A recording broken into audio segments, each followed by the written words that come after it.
Hello everyone, welcome back to Hariya Rasoi. I hope आप सब बहुत अच्छे होंगे। और आज मैं आप सबके साथ शेयर करने वाली हूँ सरसों के साग की रेसिपी। सर्दियों का सीज़न स्टार्ट हो चुका है, तो सर्दियों में सरसों का साग खाने का एक अलग ही मज़ा आता है। सरसों का साग और मक्के की रोटी ना हो तो हमारा खाना हमें अधूरा लगता है। तो चलिए आज हम सरसों का साग बनाएंगे बिल्कुल वैसे ही जैसे पंजाब के गांव में बना जाता है, वैसे ही ट्रेडिशनल और ऑथेंटिक तरीके से। उसका टेस्ट बिल्कुल वैसे ही आने वाला है और ये बहुत हेल्दी होगा क्योंकि इसमें बहुत सारी सब्जियों को मिलाकर हम बनाते हैं। तो चलिए इसे बनाना स्टार्ट करते हैं। यहाँ पर मैंने ये सरसों ली हुई है, इसके साथ में हम लेंगे पालक, क्योंकि इसमें बहुत सारी सब्जियाँ लगती हैं। तो ये पालक ली हुई है, 250 ग्राम सरसों थी और 250 ग्राम ही पालक है, और 250 ग्राम ही मैं यहाँ पे बाथू ऐड कर रही हूँ, जिसे बथुआ भी बोलते हैं। बिल्कुल ये सारी फ्रेश सब्जियां हैं। और इसके साथ ही हम यहाँ पर ऐड करेंगे मेथी। लेकिन मेथी यहाँ पर आपको ज़्यादा नहीं लगानी है, मेथी आप थोड़ी डालेंगे, क्योंकि अगर ज़्यादा मेथी कर देंगे तो फिर साग जो है वो कड़वा हो जाएगा। तो इसलिए मेथी की क्वांटिटी आप हाफ कर देंगे।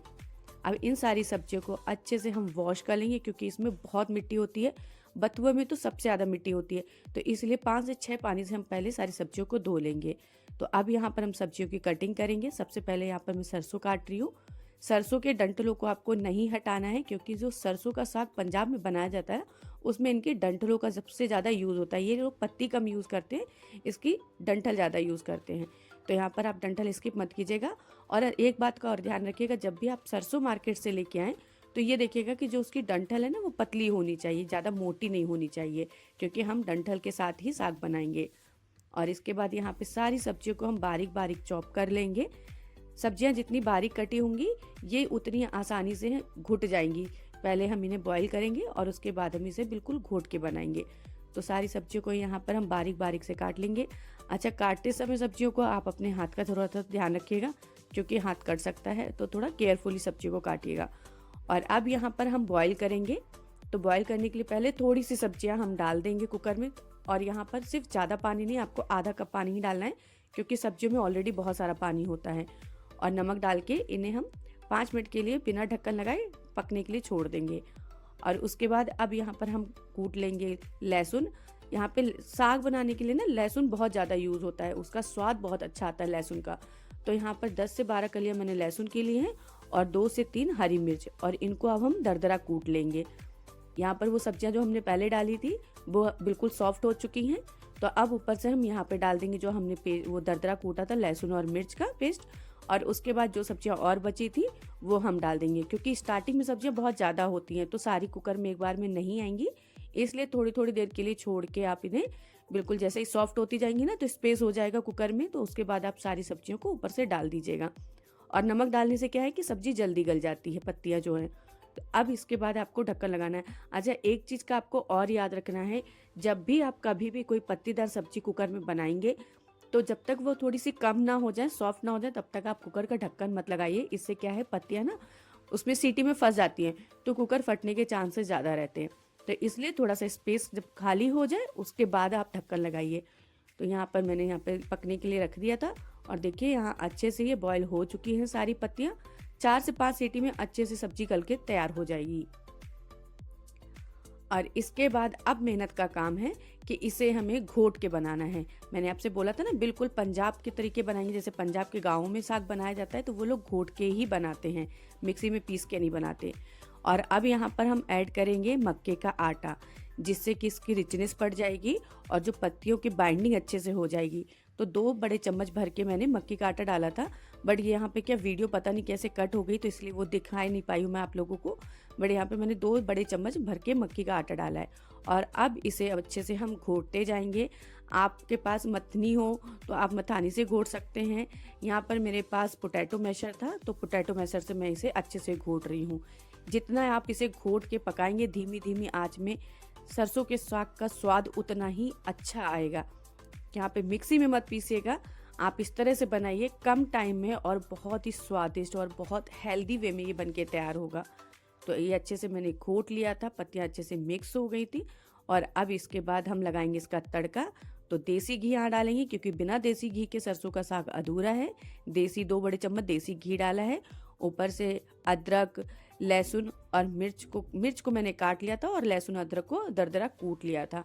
और इन सबको डाल के हल्का सा लाइट ब्राउन होने तक हमें भूनना है धीमी आंच पे। और अब यहाँ पर हम डालेंगे मैंने भर के कटोरी प्याज डाला है और 1 कटोरी मैंने भर के टमाटर डाला है। और टमाटर डाला है तो यहाँ पे हम नमक ज़रूर डालेंगे, क्योंकि नमक से क्या होगा, टमाटर अच्छे से जल्दी गल जाएंगे। और उसके बाद यहाँ पे हम मसाला ऐड करेंगे। मसाले में आपको बहुत ज़्यादा मसाले नहीं डालने हैं, क्योंकि सरसों के साग में ज़्यादा मसाला नहीं ऐड करते हैं। तो 1 छोटा चम्मच मैंने यहाँ पे पिसी धनिया डाली है, बस आपको इतना ही डालना है और इससे ही साग बहुत अच्छा टेस्टी बन के तैयार होगा। और थोड़ी देर के लिए मसालों को हम पकने के लिए ढक के छोड़ देंगे। टमाटर को अच्छे से यहाँ पर हम सॉफ्ट कर लेंगे, हल्के हल्के प्रेस करेंगे तो ये अच्छे से बिल्कुल गल के रेडी हो जाएंगे। तो मसाला हो गया था रेडी। जैसे ही मसाला तेल छोड़ देगा तो समझ जाएगा मसाला आपका रेडी हो चुका है। और अब यहाँ पर जो हमने सरसों के साग को बॉईल किया था तड़के में, उसी साग को हम डाल देंगे और इसके बाद इसे अच्छे से हम चला लेंगे, मिक्स कर लेंगे, ताकि पूरा जो तड़का मसाला है वो साग में अच्छे से मिक्स हो जाए। और उसके बाद अब यहाँ पर हम फिर से हम इसे घोटेंगे, ताकि जो डंठल वगैरह हैं वो बीच में नहीं रहने चाहिए। और साग में स्वाद तभी आता है जब उसे घोट के पकाया जाता है। धीमी धीमी आंच पे आप जितना इसे पकाएंगे उतना ही स्वादिष्ट ये साग बन के तैयार होगा।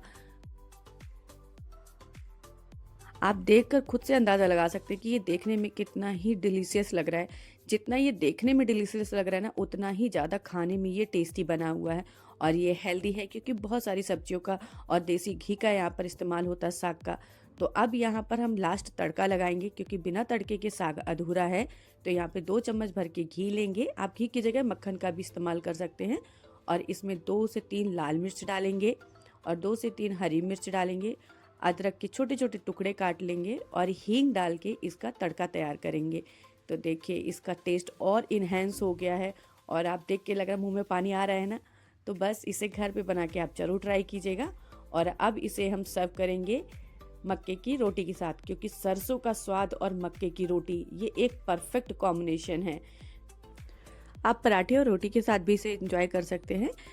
और साथ में यहाँ पर मक्खन रखेंगे, क्योंकि मक्खन के बिना तो सरसों का साग और मक्के की रोटी बिल्कुल इनकम्प्लीट लगती है। और साथ ही रखेंगे थोड़ा सा गुड़, क्योंकि पंजाब की जितनी भी थालियाँ होंगी उसमें गुड़ जरूर शामिल करते हैं। वो गुड़ से एक तो खाने के बाद मीठा खाने का मन करता है, दूसरा कि गुड़ हमारे खाने को बिल्कुल अच्छे से डाइजेस्ट कर देता है। तो ये थाली बिल्कुल परफेक्ट तैयार हो चुकी है। स्वाद बिल्कुल पंजाब के गाँव जैसा आएगा आपको, और टेस्ट भी होगा, हेल्दी भी होगा। तो थाली बनके हो चुकी है रेडी। मैं तो चली इसे एंजॉय करने के लिए। अगर आप लोगों को ये रेसिपी पसंद आई है तो प्लीज़ वीडियो को लाइक करना ना भूलें, चैनल को सब्सक्राइब करना ना भूलें और ज़्यादा से ज़्यादा शेयर करें। मिलते हैं आप सबसे नेक्स्ट वीडियो में नई रेसिपी के साथ। तब तक के लिए take care and bye bye.